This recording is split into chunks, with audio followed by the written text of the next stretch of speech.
वरळीत एका व्यावसायिकाच्या आलिशान कारनं बाईकला धडक दिल्यानं एका तरुणाचा मृत्यू झालाय। विनोद लाड असं या मृत तरुणाचं नाव आहे। 28 वर्षांचा तो होता। वरळी सिफेजवळ अब्दुल गफार खान मार्गावर 20 जुलैला कामावरून घरी परत येत असताना विनोदच्या बाईकला आलिशान कारनं मागून जोरदार धडक दिली। यामध्ये तो खाली पडला, डोक्याला गंभीर दुखापत झाली। त्यामुळे विनोदवर नायर रुग्णालयामध्ये अतिदक्षता विभागात उपचार सुरू होते। विनोद 8 दिवस मृत्यूशी झुंज देत होता। अखेर शनिवारी त्याची प्राणज्योत मालवली। याचा आढावा घेतला आहे आमचे प्रतिनिधी विशाल सवणे यांनी।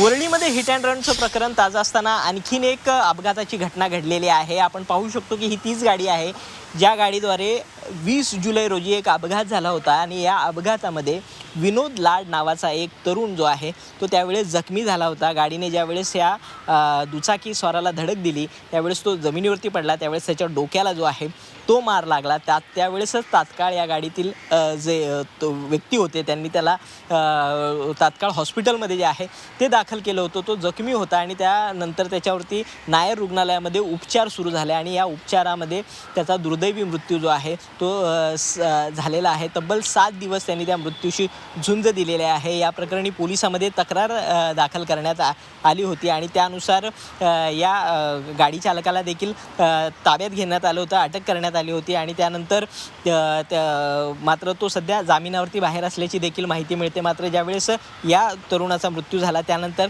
या प्रकरणामध्ये आणखीन सेक्शन जे आहे ते वाढवले असल्याची माहिती जी आहे ती पोलिसांनी दिलेली आहे आणि या संपूर्ण जी माहिती आहे ती कोर्टामध्ये सादर देखील केली असल्याचं सांगितलं जाते। कॅमेरा पर्सन नरेश विशाल सवणे, झी 24 तास, मुंबई।